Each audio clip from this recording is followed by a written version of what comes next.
Good evening, everybody. Today we will discuss dialysis protocols for COVID-19 patients. These guidelines have been formulated by Ministry of Health and Family Welfare, Government of India. Before going to the main topic, let's see what are the challenges we are facing as a healthcare system. So there are a limited number of healthcare workers, even those which are present are getting infected and getting quarantined. So there is an acute shortage at the village levels and everywhere. Testing kits are limited, and the reliability of testing kits is also questionable. The WHO approved standard and PPEs are also limited in amount. Over and above this, there is no vaccine for COVID-19 patients. Treatment is not yet accurately defined. There is no recommended prophylaxis. There is very much risk of asymptomatic infection and transmission. Then even a single nasal swab, if it comes out to be negative, does not rule out COVID-19. There are difficulties in care of existing transplant recipients, and all about this infodemics. That means every now and then there are webinars going on detailing every aspect of COVID-19. Like right now, I have invitation to 2 more webinars, but I'm busy with my webinar. So infodemics. So going on the guidelines for dialysis patients, we do dialysis in basically 3 situations: in maintenance hemodialysis, which we will discuss in details; AKI, which is as you know, hospital based; and in ICU we do CRRTs. So before going to the maintenance hemodialysis details, what are the general guidelines for administration? Administration as in the government. So government should identify hemodialysis facilities in adequate number for COVID positive patients, like as in dedicated COVID centers. And those facilities should have adequate machine, dedicated staff, which is not overlooking other non-COVID patients, potable or RO water system, and PPEs.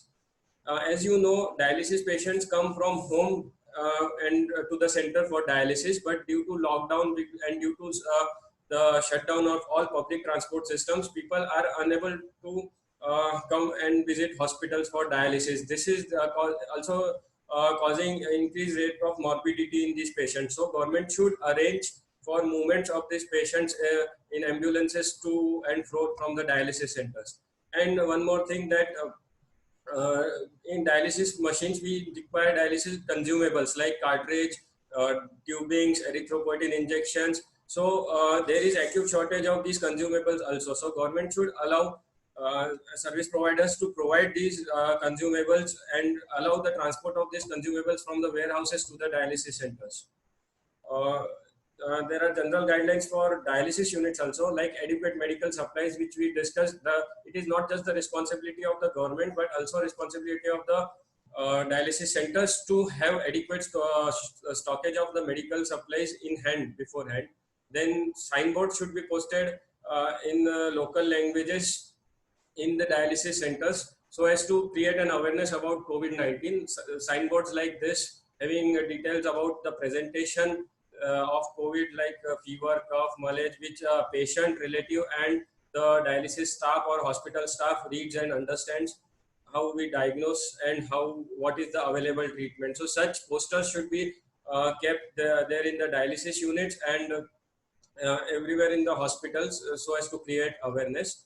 Then we should give proper education to the dialysis personnel. So a little bit brief knowledge dialysis technicians and the staff should have, like hand and respiratory hygiene and cough etiquettes, which we will discuss further. Use of mask, basic signs and symptoms of the disease, how to place the patient, what is distancing in dialysis centers, training for the use of PPEs. Now also how to screen the patients, like instructions given to the patients beforehand before coming to the dialysis center, temperature checking, implement of triage protocols. The dialysis technician should also be aware about how to test, whom to test, and what are the kinds of tests available. Next thing, use all universal precautions. So the dialysis staff should use universal precautions as they use in HCV or HIV or HBsAg positive patients. They should continue using those in COVID suspected or COVID positive patients. Next is strictly follow hand hygiene. So what are the steps of hand hygiene? Rub the palms together. There are 7 steps. You should perform these all 7 steps for 20 seconds at least. Rub the back of both the hands. Third is to rub the fingers. Fourth is to interlock the fingers and rub. Fifth is to rub the thumb properly. Sixth is to rub the fingertips. And seventh is to cover the breast. So these all steps should be performed by the patient and healthcare provider like dialysis staff. Next is organized healthcare workers shift duties. So now what government recommends is those technicians who are serving suspected patients should be given the same shift. Shift changes should not be there, so that to prevent exposure to other patients. Like if we are doing, if the technicians are doing suspected patients dialysis in the second shift, then those technicians should be allotted second shift duties only and not to change in the first shift, so as to prevent exposure to the non-infective patients and normal patients. Then dialysis technicians should be aware about testing and triage and notification policy recommended by government. And last but not the least, training for donning and doffing of PPE. So what is donning and doffing of PPE? Basically, there should be a separate area for to wear those PPE and a separate area where you remove that PPE. It is not like you are wearing and removing the PPEs in the same changing room. At the same time, before donning of PPE, the dialysis technician or the staff should use washroom, because after donning the PPE, maybe it is possible that the shift, obviously the shift will last for 4 to 5 hours, and in between it will be very difficult for him to go to washroom. So before donning, he should use washroom and hand hygiene properly. Before that, before donning or the area where we wear PPEs, there should be a hand wash facility available. In the similar manner, where we remove the PPE, there should be a hand wash facility available. Like after removing the PPE, the dialysis technician should wash the hand and then exit the dialysis center. Now, what are the guidelines for patients? So, guidelines of patients are not just in the dialysis unit. It starts from before arrival to the dialysis units. At home, they should recognize early symptoms of COVID-19, which are recent onset of fever, sore throat, cough, shortness of breath, rhinorrhea, fatigue, diarrhea. Now, the thing is, everybody is aware that dialysis patients do have coughing and shortness of breath occasionally, CKD patients, because they are fluid overloaded. So we need to differentiate shortness of breath of COVID suspect from that of the CKD patients. So how do we do? We should consider shortness of breath or dyspnea as a COVID symptom only if there is no major interdialytic weight gain. If there is severe weight gain, say 4 or 5 kg patient is positive and he is breathless, then not to suspect him of COVID, but to suspect him of inadequate dialysis with fluid overload and treat it similarly. So these are the COVID symptoms like fever, running nose, dry cough, shortness of breath without interdialytic weight gain, fatigue and body ache, and patient should be aware of this. If the patient has any fever, any of these symptoms, he should notify by telephonic call to the dialysis center before coming to the dialysis center. Now, inside the screening area, every dialysis center should have a screening area for the patient before entering the dedicated dialysis room. The screening center's screening area, if it is only a dialysis center, then it has to be outside the dialysis center. If it is a hospital, then the screening area recommendation is before entering the hospital or premises only. And what should be screened in this screening area? Symptoms suspected of COVID-19 patients, as already mentioned, history of contact with a diagnosed case of COVID-19, and history of contact with a person who has had a recent travel to a foreign country. But as you know, because of lockdown, now the foreign travels, the flights are cancelled, the foreign travel is not there. But you should also ask of recent travel to a hot spot area of the city or red zone area of the city, or whether the patient is coming from red zone area or not. Now, inside the dialysis unit, suspected or positive patient should wear properly a disposable 3-layer surgical mask.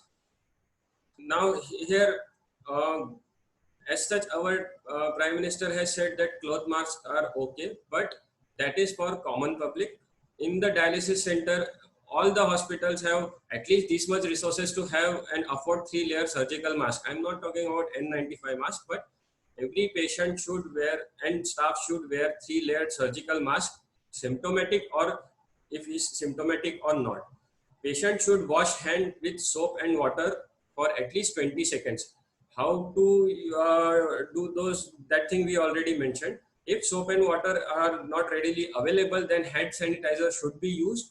But and you have to take care of it. The hand sanitizer has at least 60% of alcohol content in it. Patient should follow cough etiquettes. So what are cough etiquettes? Basically, patients should use tissue paper or while sneezing or coughing. If tissue paper facility is not available, then we should cough with the elbow or hand kept on the nose. This tissue paper should not be thrown anywhere, but should be thrown in properly in the trash. And the trash box should be foot operated, not a handheld, so that we should not touch anywhere. It should be foot operated. What are the guidelines for staff inside the dialysis unit? So, as already mentioned, staff should also wear a 3-layer surgical face mask. N95 masks are not required in dialysis setup unless you are doing a dialysis of COVID positive patient. If routine in a routine dialysis center, uh, also in case of suspected patients, you can use 3-layer surgical mask. But if it is positive, then obviously you have to wear a total PPE, and which includes an N95 mask with respirator. Staff caring for suspected or proved cases should not look for other patients. So as I mentioned, in dedicated COVID positive centers, the dialysis technician should be assigned to assigned to the COVID patients, should remain to the COVID patients only, and should not be assigned to a non-COVID patient. And now, what are the guidelines for a suspected COVID patient to means government guidelines for suspected COVID patient at your center? See, if a suspected COVID patient comes, first thing is if there are dedicated COVID centers, COVID hospitals available, like in Ahmedabad, there is civil hospital and SVP hospital. You should send the patient there. Let the patient get tested there. If patient comes out to be negative, you can continue at your center. If patient comes out to be positive, he will continue his dialysis at the COVID hospitals, designated COVID hospitals. Now, if designated COVID hospitals are not available in your area, or if they are overwhelmed and you have some suspected COVID patients, I'm saying suspected COVID patients, not positive patients, only suspected patients, then first recommendation is to do their dialysis in an isolation or separate room. If you have a huge big center or big hospital, you can create a special room where there are 1 or 2 machines kept with separate RO connections, and you with a designated staff, and you can do a dialysis of the suspected patient in that room.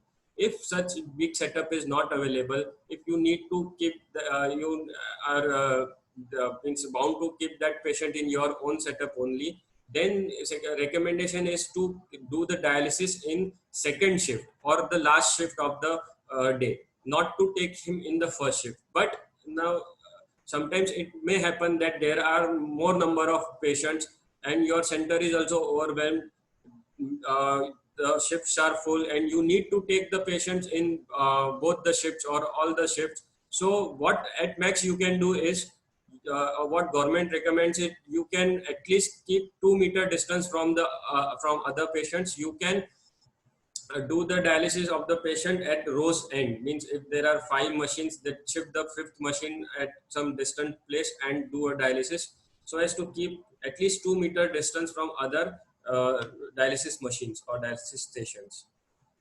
uh, Other recommendations are dialysis staff should use all personal protective equipments. We will discuss in detail what are these, what are included in these. Isolation gown should be wear. Apron or lab coat or gown are not considered as isolation gowns. Isolation gowns are totally covered till the wrist and they are specially made of linen. They should be worn above your normal routine clothes. Separating the equipments like stethoscope, thermometers, and oxygen saturation probes are recommended. Now, it is recommended that every machine has its own BP cuff. So obviously, it is not going to get used interchangeably in other machines. But certain things like stethoscope, if you have limited number, you can use in other patients. But before each use, you need to sterilize it with the local disinfectant available in the setup. Similarly, oxygen saturation probe, if you have a portable SpO2 monitor and if you need to measure, then the probe should be sterilized well before using in each patient. Now, what are the disinfectant protocols defined by the government? Bed linen should be changed between the shifts and not at the end of the day. It should be changed between the shifts. If you are having 2 shifts, then change in between. If you are 3 shifts, then you change it twice, but you need to change bed linen.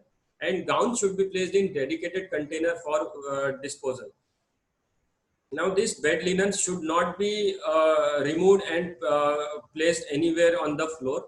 Or dedicated container should be there in which these bed linens are placed, and that container is to be taken from bed to bed, and the linens are directly placed in the container.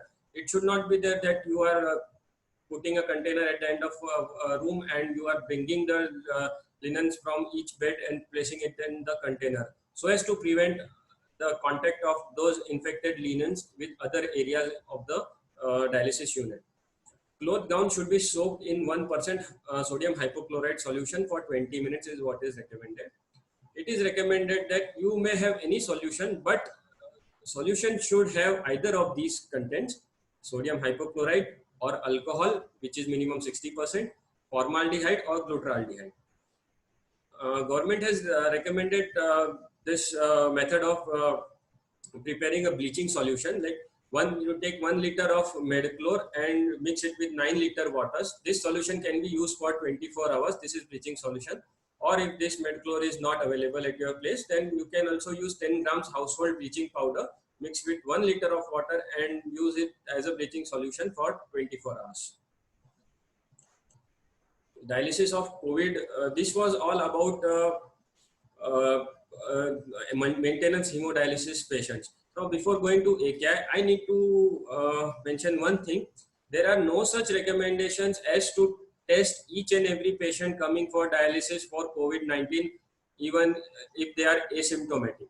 There is no such recommendation about testing of the patients coming from this red zone or hot spots areas coming to dialysis if they are totally asymptomatic, because you cannot because at the end of dialysis he is again bound to go to his home which is in that red zone, and he is again going to come after a day, so you cannot test him that frequently. So there are no such protocols of testing each and every asymptomatic patient on dialysis. Only those who are symptomatic, you need to triage them and do the testing. Dialysis of patient with AKI. So a small proportion of patients, as in 5% of COVID patients, develop AKI due to either multi-organ dysfunction or because of direct renal tubular injury. As such, these patients are admitted in the COVID designated hospitals only in ICU. So preferably bedside hemodialysis is preferred in these patients. Portable reverse osmosis water facility, if available, should be done and should be arranged so that the dialysis machine and the portable RO system remains designated to that patient and that setup only, and is not used for other non-COVID patients in other wards of the same designated COVID hospitals. Ideally, this procedure happens in ICUs only. CRRT. So as you know, CRRT is used in critically ill patients. So these patients would definitely be in ICU. CRRT is at advantage about dialysis in the sense you don't require a portable RO system. You have your own 5-liter bags, sterile water bags with you, so that you can easily manage a dialysis. But the only flaw is operating costs are very high. Government doesn't recommend use of cytosol or other similar devices for cytokine removal, which is basic pathology in COVID disease. Now, what are the personal protective equipments which government recommends? They are basically gowns which should cover till the wrist and till the foot, shoe covers, surgical cap or hood, and goggles or eyes. The main PPE is mask. Ideally, all masks should be N95 respirators with filters. But as you are well aware that there is acute shortage of N95 respirators, and it is a costly affair also. And the life of such masks is 6 to 8 hours. So government has recommended to prioritize its use only in the aerosol generating procedures like bronchoscopy or intubation or open suction, which we don't as such require in maintenance dialysis unit. So surgical triple layer masks are enough for patients and HD technicians to use in a dialysis setup. So this is a typical example of medical PPE kit. You have a hooded cap, you have gloves, you have shoe cover, apron, coverall suit, and face mask. So this is a total level 3 PPE, which is not this is recommended only in COVID positive patients dialysis, not in routine dialysis setup. In routine dialysis setup, we can go for level 1 PPE in which we cover everything, but without an N95 mask or a hood. And obviously, gloves is not wearing gloves, but should be covered with gloves. So concluding with this slide, basically use of recommended sanitary and hygienic measures should be there. Measurement of body temperature at home and 30 minutes before going to dialysis. Call the dialysis unit in advance. Patient should be aware to call the dialysis unit in advance if he is developing any symptoms so as to not affect other patients. Place instruction pamphlets and instruction posters detailing the signs, symptoms, and all the details about COVID-19 patients, which patients, relatives, and the staff can read. Distancing, safe distancing of the patients is recommended. Every patient should follow hand hygiene. Every staff should follow hand hygiene and coughing etiquettes. Proper PPE should be used. Dialysis station should be kept 1 meter apart if possible. And if the patient is having suspicious signs and symptoms or is COVID positive, controlled isolation dialysis center is what is recommended by government of India. Thank you.